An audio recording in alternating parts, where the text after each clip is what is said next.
বিসমিল্লাহির রহমানির রহিম। পরিবেশনায় ও পরিচালনায় দিক দিগন্ত। গোটা বিশ্বের মালিক, মহাবিশ্বের মালিক রব্বুল আলামিনের উপরে আমরা শুকরিয়া জ্ঞাপন করব। সকলেই বলবো আলহামদুলিল্লাহ। বিশ্বনবী মুহাম্মদুর রাসূলুল্লাহ, তার প্রতি দরুদ পড়ব আমরা সাল্লাল্লাহু আলাইহি ওয়াসাল্লাম। 100 এর মধ্যে 1 নম্বর হলো সূরা বাকারা না সূরা ফাতিহা, কোনটা হবে বলেন? কোনটা 1 নম্বর? সূরাতুল ফাতিহা। 2 নম্বরে কি? সূরা আল বাকারা। 3 নম্বর হচ্ছে সূরা আলে ইমরান। আর 4 নম্বরই হলো সূরা আন-নিসা। এই সূরাটি নাজিল হয়েছে মদিনায়। কোথায় নাজিল হয়েছে জোরে বলুন? মদিনায় নাজিল হয়েছে।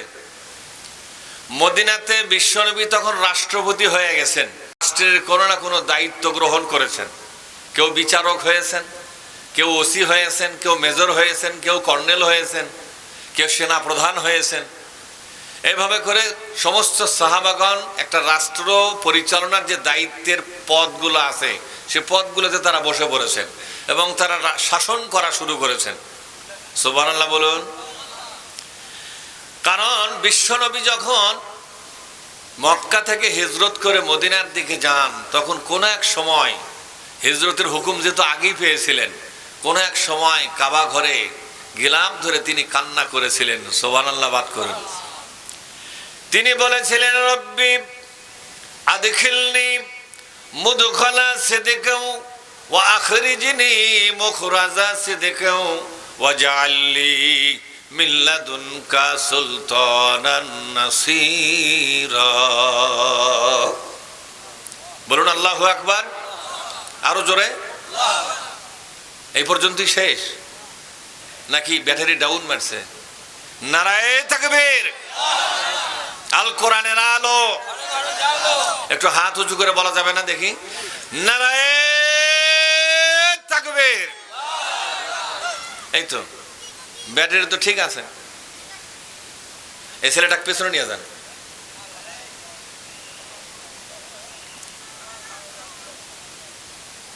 এই মারবেন না, মারবেন না, ছেলেকে মারবেন না, খবরদার। বাচ্চা কাচ্চাকে মারা হবে না, কোনোভাবে মারা হবে না। সম্মানিত ভাইয়েরা, আল্লাহ পাক বললেন, আমার নবী আমার কাছে আবেদন করলো। ওই আবেদনের কপি আজও পর্যন্ত কোরআনের মধ্যে সূরা বনী ইসরাঈল আল্লাহ পাক একটা আয়াত হিসেবে কোরআনের মধ্যে কোট করে দিয়েছেন। জোরে বলুন সুবহানাল্লাহ। নবী বললেন, আল্লাহ আমাকে যেখানে তুমি প্রবেশ করাবে মহাসত্য নিয়েই যেন সেখানে প্রবেশ করতে পারি। মহাসত্য হলো কোরআন। মহাসত্য কি? জোরে বলুন। মহাসত্য হলো কোরআন।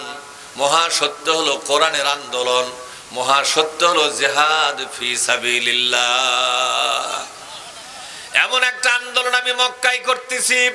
এই আন্দোলন যেন যেখানে যাই সেখানেই করতে পারি। নীরব হয়ে বসে থাকা এটা আমার পক্ষে সম্ভব নয়। আমাকে এমন একটা জায়গা দাও যেখানে যে আন্দোলন মক্কায় করতেছি যেখানে তুমি পাঠাবা সেখানেও যেন একই আন্দোলন করতে পারি। মক্কায় আমি চেষ্টা করেছি তোমার কোরআনকে বিজয় করার জন্য, কিন্তু পারলাম না। মক্কার জনগণ আমাকে সেই সুযোগটা দিল না।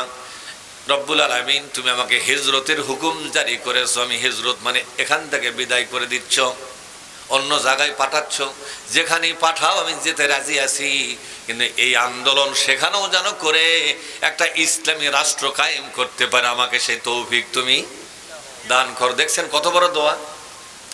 তারপরে বলেন, ওয়াদখিলনি মুদখালা সিদকিন ওয়া আখরিজনি মুখরাজা সিদকিন।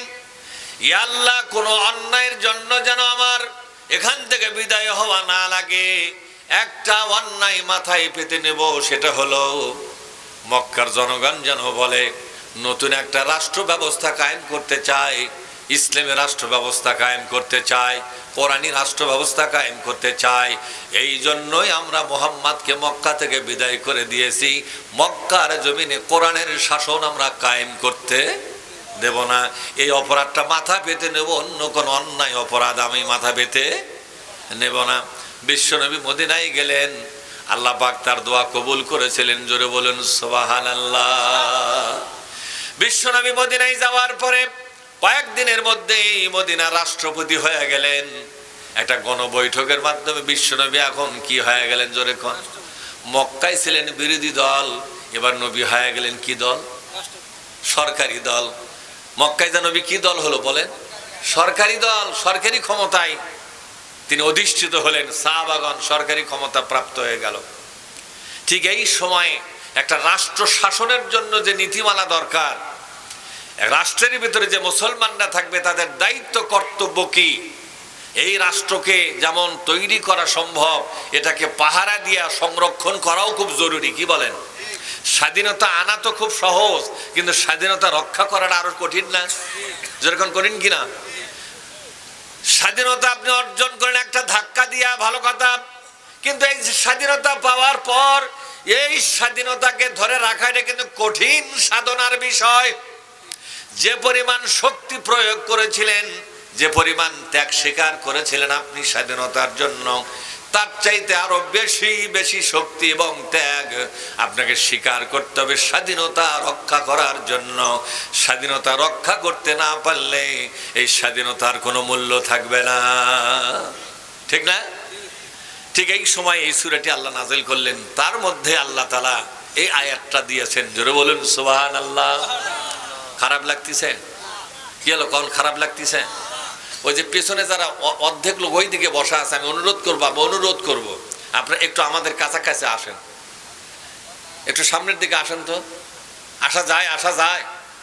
পেছনে যারা আছেন আমি তাদেরকে অনুরোধ করবো। দেখেন, কিছু মানুষ আছে অনুরোধ করলে বোঝে, তাদের মধ্যে বিবেক আছে, আর যারা অনুরোধ করলেও বোঝে না, বোঝা লাগবে বিবেক নাই। শুধু একটা মানুষ, এদের বিবেক নাই। যেরকম ঠিক না? এই দেখুন, যাদের মধ্যে বিবেক আছে তারা উঠে আসতেছে, ঠিক না?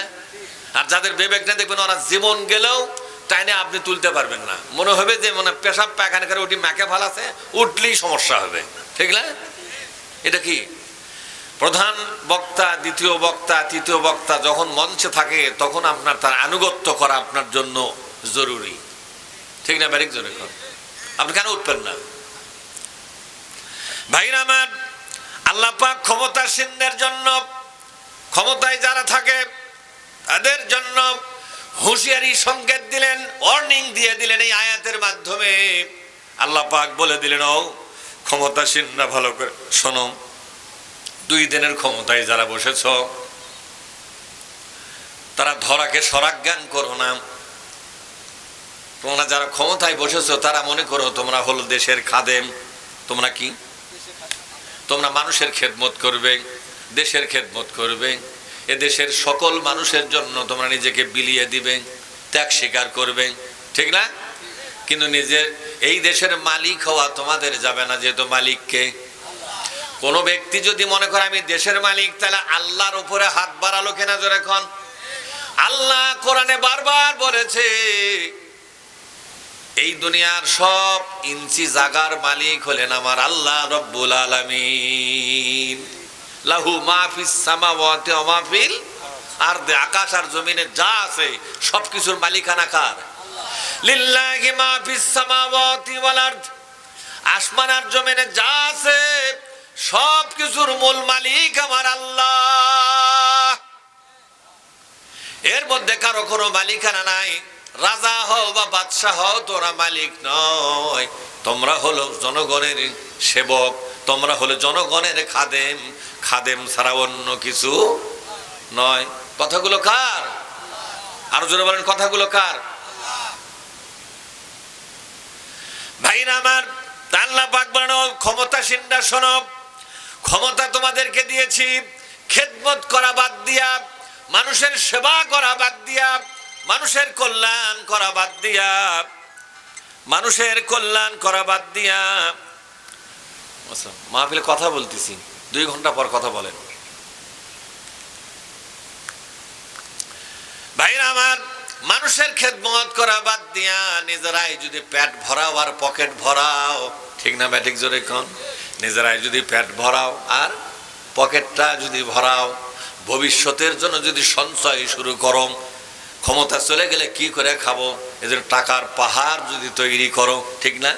এই টাকার পাহাড় তৈরি করতে গিয়ে দুর্নীতি যদি করো, আর তোমাদের দুর্নীতির বিরুদ্ধে যারা এই কথা বলবে তাদেরকে হত্যা করা শুরু করো, জেল দেওয়া শুরু করো, নির্যাতন করো, সন্ত্রাস করো, দুর্নীতি করো, নানা কিছুর মধ্য দিয়া ক্ষমতাকে পাকাপোক্ত করার জন্য চেষ্টা যদি চালাও, এই দেশের তোমরা একমাত্র মালিক, আর কারো কোনো অধিকার নাই, এটাই যদি তোমরা মনে করো, এইভাবে দুর্নীতিবাদ যদি হয়ে যাও, সন্ত্রাসী যদি হয়ে যাও, খেদমত করা বাদ দিয়া নিজের পেট আর পকেটটা যদি ভরানো শুরু করো, বলেন তো কেউ যদি ঠেকাতে না পারে ঠেকাবে কে? আরো জোরে বলুন, কেউ ঠেকাতে না পারে ঠেকায় কে? মানুষ যা পারে না তা পারে কে? আল্লাহ পারে। মানুষ যা দেখতে পায় না তা দেখে কে? জনগণ দেখে দিনের বেলা নেতার চরিত্র, আর আল্লাহ তাআলা দিন রাত সব সময়কার চরিত্র আল্লাহ নিজের চোখে দেখতে পায়। সবার চোখ ফাঁকি দেওয়া যাবে? বলেন তো একটা চোখ ফাঁকি দেওয়া যাবে না। তিনি কে? জোরে বলেন, তিনি কে? আল্লাহ পাক। ভাই আমার আল্লাহ পাক বললেন, যদি তুমি বেয়াদবি করো তাহলে আমি আল্লাহ বলে দিচ্ছি যে কোনো মুহূর্তে আমি তোমাকে ক্ষমতা থেকে টেনে ছিঁচড়ে নামাইয়া দিব। কি হলো, কথা কন নাকি আপনারা? কথা কি বিশ্বাস হয়? বাস্তবে তা কিছু দেখেছেন আপনারা? আল্লাহ বলছেন, ইয়াশা ইযুহিবকুম আইয়ুহান্নাস।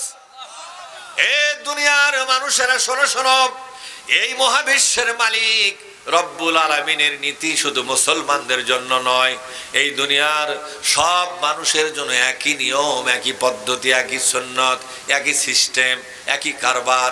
সেটা হলো, সরকার যখন মনে করে আমি দেশের আসল মালিক, আর কারো কোনো মালিকানা এখানে নাই, নিজের পেট ভরায়, পকেট ভরাবে, দুর্নীতির মাধ্যমে সম্পদের পাহাড় রচনা করবে, তাদের দুর্নীতিকে ঢাকার জন্য মানুষ হত্যা করবে, মানুষকে কষ্ট দিবে, জেল জুলুম দিবে, নানা ধরনের নির্যাতনের স্টিম রোলার চালাবে, জনগণের কণ্ঠগুলোকে বন্ধ করে দিবে, জনগণের মধ্যে আতঙ্কের পরিবেশ তৈরি করবে। কি পরিবেশ? জোরে বলুন। আতঙ্কের পরিবেশ তৈরি করবে। প্রতিবাদ করার সাহস পর্যন্ত জনগণের কাছ থেকে ছিনে নিবে। ঠিক না? যেই প্রতিবাদ করবে তা তখনই ধরবে। এরকম সরকার আছে না নাই? জোরে কোন। প্রতিবাদ করা মানে রাতের মধ্যে দেখেন উইয়ার নাই, আছে উইয়ার নাই, প্রতিবাদ করলো কে? মানে জনগণকে প্রতিবাদ পর্যন্ত করতে দেবে না। আয় হায় কি পাওয়ারফুল! বলেন তো, এরা যখন এগুলো করে তখন মহাবিশ্বের মালিকের কথা কি মনে থাকে না ভুলে যায়? যখন মনে থাকে না ভুলে যায়, আল্লাহকেই ভুলে যায়। তারা মনে রাখে শুধু তার সামনের জীবন আরো বেশি শক্তিমান করতে হবে কেমনে, এই ধান্দার মধ্যে পড়ে গিয়া আল্লাহকে ভুলে যায়। আল্লাহকে তুমি ভুলেছো, কিন্তু আল্লাহ তোমাকে ভুলে নাই। আল্লাহ তোমাকে হারে হারে মনে রাখছে। কথা ঠিক না? আল্লাহ ভুলে গেলে হবে? তোমার বিরুদ্ধে অ্যাকশন নেওয়া লাগবে। লাগবে কেন? জোরে এখন আল্লাহ বলছে, বান্দা তুমি তোমার দায়িত্ব অন্যায় করতে থাকো, বারবার তোমার কর্ণকুহরে আমি মহাসত্যের বিধানটা পৌঁছে দিয়েছি কোনো না কোনো ব্যক্তির মাধ্যমে। দিয়েছি কিনা? জোরে কন। কারণ কারো কাছ থেকে হয় পেপার পড়েছো, না হয় বক্তৃতা শুনেছো। মানুষ তোমার অন্যায়ের প্রতিবাদ করে, সমালোচনা করে, তোমাকে ভালো মানুষ হওয়ার জন্য পরামর্শ দেয়। কারো কোনো কথাই তুমি কর্ণপাত যখন করলে না, নিজের অন্যায়টা করতেই যখন থাকলে, আমি আল্লাহর সিদ্ধান্ত তখন শুরু হয়, তোমাকে আর এই চেয়ারে রাখা যাবে, তোমাকে এই চেয়ারে রাখা যাবে না। এ কথা নাই আল্লাহ সূরা আলে ইমরান 3 নম্বর সূরার মধ্যে বলেছেন। কত নম্বর? কুলিল্লাহুম্মা মালিকাল মুলকি তুতিল মুলকা মান তাশা ওয়া তুইজ্জু মান তাশা ওয়া তুযিল্লু মান তাশা বিয়াদিকাল খায়র ইন্নাকা আলা কুল্লি শাইইন কাদির। আল্লাহ পাক বলছেন ক্ষমতার মালিককে, কুলিল্লাহুম্মা মালিকাল মুলকে, সমস্ত মুলুক মানে ক্ষমতার মালিককে। এজন্য আমাদের বাংলাদেশ সংবিধানে একটা কথা লিখছে, হ্যাঁ, সকল ক্ষমতার উৎস জনগণ। এই কথাটা সরাসরি আল্লাহর বিরুদ্ধে চলে গেছে। কার বিরুদ্ধে? আপনারা কথা বলেন নাকি আপনারা? আমাদের বাংলাদেশের সংবিধানের এই কথাটা সরাসরি আল্লাহর বিপক্ষে চলে গেছে। এটা মহা শিরকের কথা। কি কথা? জোরে কোন। এটা মহা শিরকের কথা। সমস্ত ক্ষমতার মালিক জনগণ নয়, সকল ক্ষমতার মালিক কে? সকল ক্ষমতার উৎস কে? সার্বভৌমত্বের মালিক কে? সার্বভৌমত্বের মালিক জনগণ নয়, সার্বভৌমত্বের মালিক হচ্ছেন আমার আল্লাহ। সুবহানাল্লাহ পাঠ করেন। এই কথাটা সংবিধানে লেখা আছে। এই সংবিধানকে আপনারা যতদিন পর্যন্ত ওখানে থাকতে দেবেন, এই শিরকের এই কথাটা আমাদের মাথার উপরে থাকবে। এটা মাথার উপর রাখা যায় না, পায়ের তলে ফেলতে হবে। বলেন তো, সকল ক্ষমতার উৎস জনগণ, এই কথাটা কি মাথার উপর রাখা যায়? কোন ইমানদার রাখতে পারে? ওই ইমানদারেরা এটা শুধু ঘৃণা করলে হবে না, বরং এই কথার শিকড় পর্যন্ত উপরে ফেলে দিয়া আল্লাহর কোরআনকে ওখানে প্রতিষ্ঠা করতে হবে। এছাড়া এই শিরক থেকে বাঁচার আর কোনো পথ খোলা নাই। আপনি টুপি মাথায় দিয়েও তো ওই কথাই মানতেছেন, কথা ঠিক না? ভাইরা আমার, তাই আল্লাহ পাক বলছেন, আমার বিশ্ব নবী যখন রাষ্ট্র ক্ষমতায়, তখন আমি এই কথাটা তাকে জানায় দিলাম, ক্ষমতা পাইয়া যারা পাগলামি করবে, যারা দুর্নীতি করবে, টাকার পাহাড় তৈরি করবে, যারা এই কথা বলবে তাদেরকেই তারা কোণঠাসা করবে, মেরে ফেলবে, বন্দি করবে। আছে না নাই এমন? সুতরাং তাদেরকে বিদায় করে দেওয়ার দায়িত্ব আমি আল্লাহর হাতে চলে আসে। আমি সুযোগ বুঝে এই কাজটা করি। সুবহানাল্লাহ পাঠ করেন। আমি সুযোগ বুঝে কাজটা করি। বলেন তো, কাজটা হয়েছে না হয় নাই? 2024 সাল 5ই মে আল্লাহ পাক একটা প্রতাপশালী সরকারকে 45 মিনিটের মধ্যে বিদায় করে দিয়েছেন, ঠিক না? কারণ তারা ক্ষমতা পায়া বাংলাদেশের মালিক হিসাবে তারা নিজেকে প্রতিষ্ঠা করার চেষ্টা করেছিল, কথা ঠিক না? শেখ মুজিবুর রহমান একজন সম্মানী মানুষ, এই একজন মুসলমান মানুষ, একজন মুসলমান মানুষ তার মূর্তি বানাবার কথা তিনিও তো বলেন নাই, বলেছেন? শেখ মুজিব বেঁচে থাকতে একটা মূর্তি বানিয়েছিলেন তিনি নিজের নামে কোনো মূর্তি বানিয়েছিলেন? তিনি মরে যাওয়ার এতদিন পর তার মূর্তি বানানো লাগবে কেন বলেন? গোটা বাংলাদেশের বিভিন্ন জায়গা বিশাল বিশাল মূর্তি, এক একটা মূর্তি বানাতে কোটি কোটি টাকা খরচ করা হয়েছে, এবং সেই টাকাগুলো আপনার আমার টাকা দিয়ে এই কাজটা করেছে, জনগণের টাকা দিয়ে করেছে। আপনারা কি মূর্তি বানাবার টাকা দিয়েছেন? তাহলে এই টাকাটা করলো কেন? কারণ জনগণ কোনোদিন এই কাজ করতে তাদেরকে বলে নাই, এরা জনগণকে গুরুত্বই দেয় নাই, তাদের টাকা নিয়ে নিজের ইচ্ছায় যা ইচ্ছা তাই করেছে, কথা ঠিক না বেঠিক? মনে করেছে কেউ কোনোদিন আমাকে ধরতে পারবে না। আহা, ধরার জন্য জনগণ যখন না থাকে তখন কে থাকে? কেউ যখন তোমাকে ধরতে পারে না তখন ধরবে কে? ওই আল্লাহ 5 তারিখে ধরেছে, তোমাকে বিদায় করে দিয়েছে, জুতা পরার টাইম দেয় নাই, টিকিট কাটার টাইম দেয় নাই, যেমন নিয়ে কোন রকম পালিয়ে গেলে, ঠিক না বেঠিক? জোরে খান। তাহলে এখান থেকে শিক্ষা নাও, ক্ষমতা নিয়ে বাড়াবাড়ি করলে পরিণতি ভালো হয় না, ঠিক না? ক্ষমতা নিয়ে বাড়াবাড়ি করলে পরিণতি ভালো হয় না, বরং আল্লাহ আছে না নাই? জোরে খান।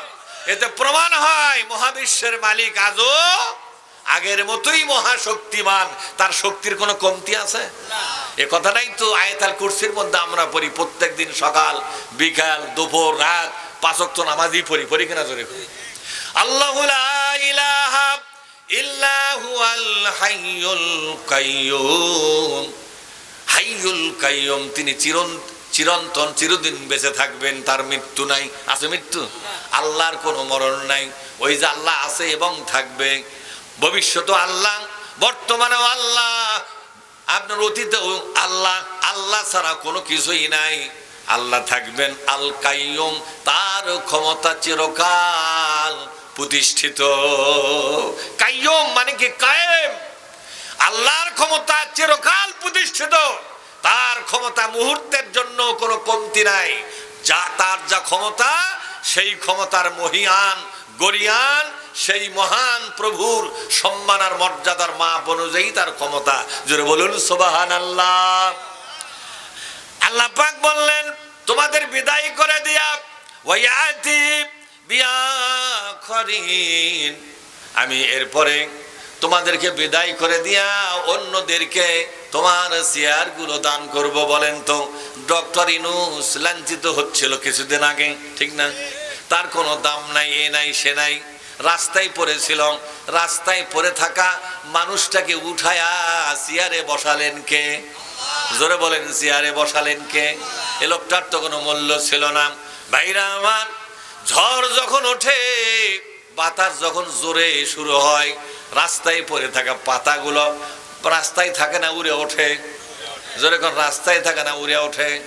10 তলা বিল্ডিং এর উপরে পাতাগুলো চলে যায়। এই যে 10 তলা বিল্ডিং এ পাতাগুলো চলে গেল, 10 তলা বিল্ডিং এ পাতাগুলো চলে গেল। এই পাতাগুলোকে কে উঠালো? জোরে কোন, কেন আল্লাহ উঠালো? পাতাগুলো পড়েছিল মাটিতে, মানুষের পায়ের তলে পড়তো। একটা মানুষ 10 তলার ছাদের উপরে গিয়ে দেখে অনেকগুলো পাতা পড়ে আছে, ঠিক না? ঝড় যখন ওঠে, রাস্তায় পড়ে থাকা পাতারা 10 তলায় ওঠে, ওঠে কিনা? জোরে কোন। 2024 সাল 5 তারিখ, আগস্ট মাসের 5 তারিখে যে ঝড় উঠলো, এই ঝড়গুলো উপরের অংশ নিচে পড়ে গেল, আর নিচের অংশ উপরে উঠে গেল, ঠিক না ব্যাটিক? জোরে কোন। এই কাজটা আল্লাহ পারে কি পারে না? আল্লাহ পারে। তা আল্লাহ পাক বলছেন, বান্দা وَكَانَ اللَّهُ عَلَى ذَلِكَ قَدِيرًا। এই কাজটা করার জন্য আল্লাহর পূর্ণ ক্ষমতা তার হাতে আছে, ক্ষমতার অভাব নাই।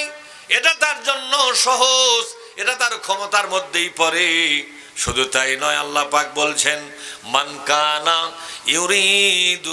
ইউরিদু সাওয়াবাদ দুনিয়া ফাইন্দাল্লাহি সাওয়াবুদ দুনিয়া ওয়াল আখিরাহ।